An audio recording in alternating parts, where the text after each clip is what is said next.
Hey everyone, Dale21 here. So, I wanted to touch on, I have a friend, Camille, that, well, I say friend, he's a subscriber, but he's kind of a friend because he asked me like all kinds of questions. Jesus Christ. But he asked me all kinds of questions, and he watched my video yesterday about how many times I changed my oil in the truck, and was it really necessary to change that many times?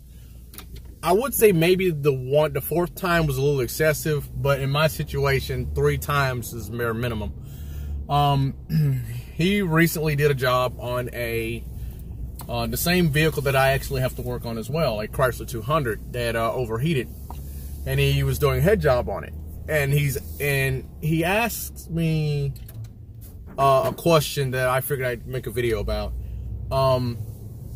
He's wanting to know, obviously he knows to change the oil after he does the job, because pulling any head requires you to change the oil because the coolant falls into the oil pan. Well, okay, don't stop.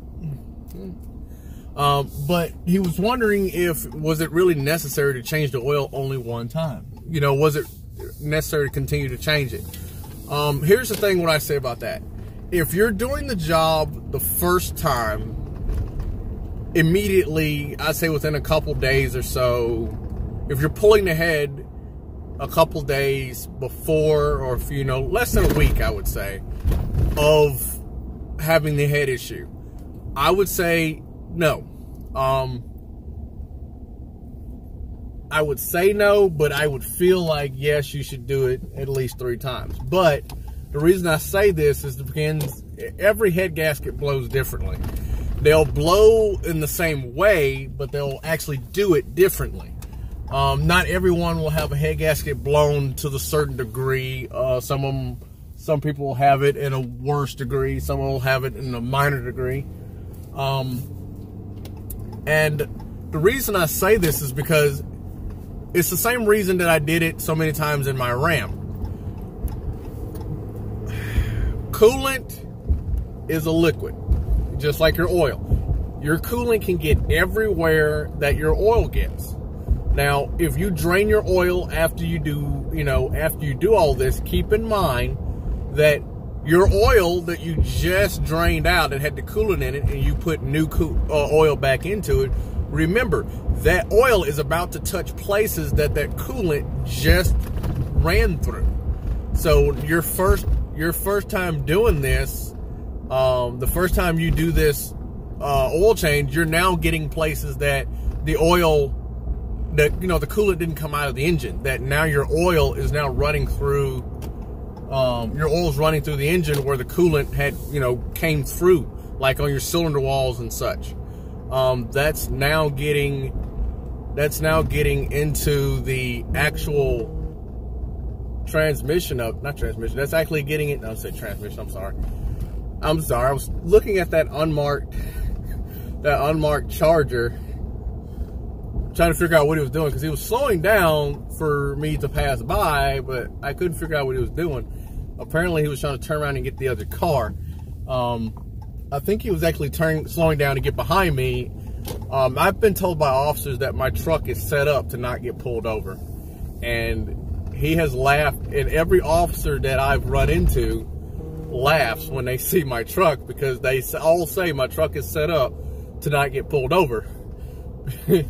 I laugh with them because I'm not going to argue with them. So once you first change that oil, everywhere that the coolant was, that the oil wasn't because your car wasn't running, is now going to get touched. So even after you've pulled the oil out of the oil pan the first time, you're now going to still have traces of coolant in your new oil. In most cases, it's not going to be enough to hurt the oil, not going to be enough to hurt the transmission. I'm not transmission, Jesus Christ. Not going to be enough to hurt the oil, not going to be enough to hurt your bearings, not going to be enough to hurt your cylinder walls. But like I said, every case is different. Some people might have head gasket that's blown to the point where it's got coolant in all of the oil passages. And just draining the oil out, won't get all that out. But again, in most cases, that's not an issue because most people change their oil in regular intervals. And especially after you've had a head job, you usually have your oil changed sooner rather than later anyway. But you have those people that still do it and go for long periods of time. And you're stuck because you parked on top of a brick.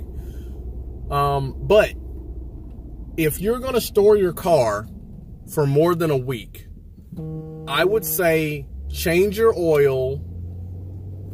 Once you park your car where you're going to park it and you have a blown head gasket and it's going to sit there for more than a week, drain the oil. Park it where you're going to park it and never move it. Drain the oil out of it. Then add the coolant. Then add your new oil back into it. You can get the cheapest oil you want. Just put oil back in it. Never drain the oil and leave the oil out. You need to drain the oil and put new oil back in it. Here's the reason for that. For those that don't know, coolant is glycol. Glycol loves bearings. It loves it. It absolutely loves it. It's a devouring thing. It loves it. You need to get that coolant out of your oil, out of the crankcase's vicinity. I don't know if anyone's ever noticed this. You don't even have to have the coolant in the oil. Just having glycol in the vicinity of metal, what gets actually vented off from it will actually hurt materials as well, because we have that at work. So if you're going to have it stored for more than a week, I recommend draining the oil out of it. Once you park it wherever you're going to park it, draining the oil out of it, putting new oil back in it, and leaving it alone until you're going to actually work on it.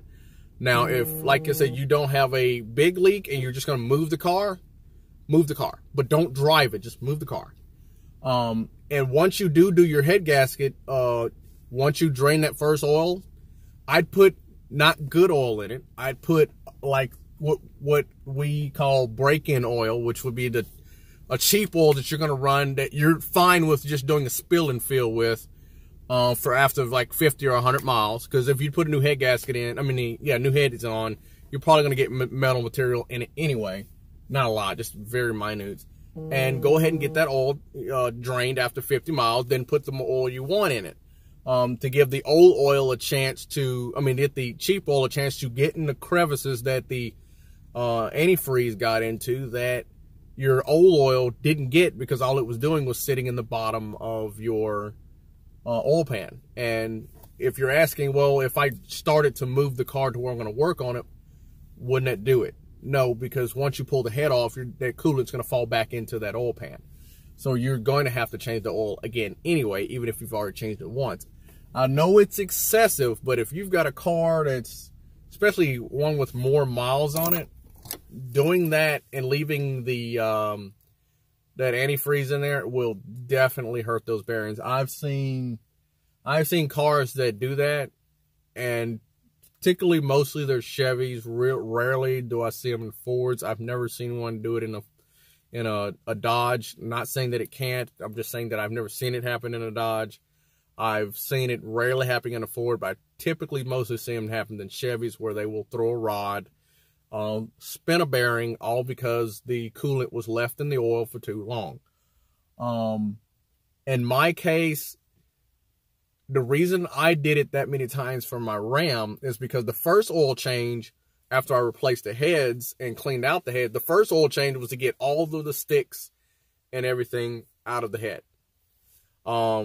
Well, not out of the head. Get all the antifreeze that had fallen into it out, and any sticks that were sitting in the bottom, and any water that was sitting in the bottom of it. Now, the second time I changed the oil was to run the vehicle to where the nooks and crannies and everything where the oil and water, the antifreeze and oil were sitting, that the oil couldn't get to because the truck wasn't running. And then after that, the next oil change was after I was able to drive the truck and the truck was to get to operating temp. Any antifreeze that would, boil off, or anything, any water that would boil off that the oil would grab and it would just run around inside of it, that was getting drained. And then that's when I went to my good oil that I was wanting to keep, and I changed it to that. At this point, that oil would need a longer running time anyway, so now I can switch to the oil that I wanted. So in my case, yes, it was necessary to do it that many times to have that peace of mind of knowing that all contaminants that are in that oil are, out of it. If anyone gets a Copart car, I recommend if it's a flooded car, do not change the oil the first time and be done with it just because you got the oil changed in it and it's a run and drive now. Do not do that. You have to remember two things. One, I got paint on my hands. The first time you change that oil, all you've done is gotten the oil in the water that was sitting in the pan. You've got, depending on the temperature outside, that water could stay a liquid in any crevice in that engine. And it doesn't take a lot of water to contaminate the oil. And once you do that, you got to remember, this is a Copart car. It's been sitting there. It's been sitting there with all kinds of water soaking into those bearings. So you need to get that oil out, get the new oil in it, run it, let that oil get to wherever places it can get to, let it get the operating temperature, drain that oil out, put your good oil that you want in it, then run that. You're not technically done there. You want to get as much, you want that oil to get soaked into that metal as much as possible so you can actually guarantee that those bearings won't seize. You won't always get lucky with them not seizing. It's very rare that you would do. Once you get it, to where it's not seized, usually the engine won't seize back up. What'll end up happening is you'll spin a bearing or throw a rod. Or usually you won't throw a rod. You'll actually start knocking and then, oh God, I need a new engine before you throw a rod, hopefully. Usually by that point, you're trying to get as much of that peace of mind of knowing that that won't happen. Word of advice, the car with the lower miles that you get that is flooded, that's not saltwater flood, you're more likely to get that, you get more likely to get more life out of that engine after a flood than an actual one with more miles. I'm not saying you can't get the same miles out of it that you would have anyway. It's that you have more leeway with actual play and what you can get away with. This truck here, all of the parts that are on this truck came from a 20,000 mile truck. The truck itself had only 40,000 miles on it, about 39,900 and something miles on it. So I have a lot of play with what I can get. I had a lot of play with what I could get away with what I could reuse on the truck, and what I could get away with what I could change and what I could salvage. But if you're getting a truck, like say if this truck had 140,000 miles on it, I would still do the exact same process I would have already done with the oil changes. The thing is that I would always be on the edge of wondering how long this engine's going to last.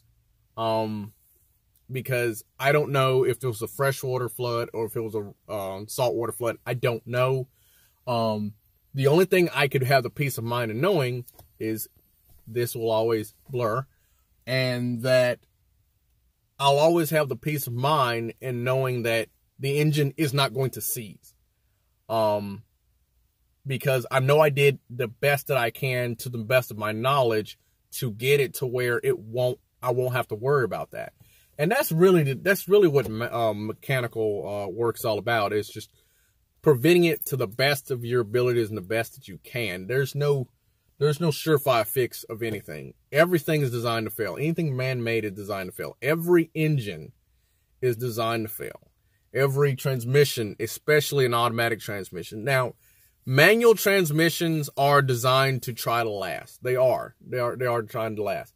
And the way that works with those is that they design them to their primary wear to be like the pilot bearing and your clutch and your throwout bearing, stuff that doesn't require you to disassemble the transmission.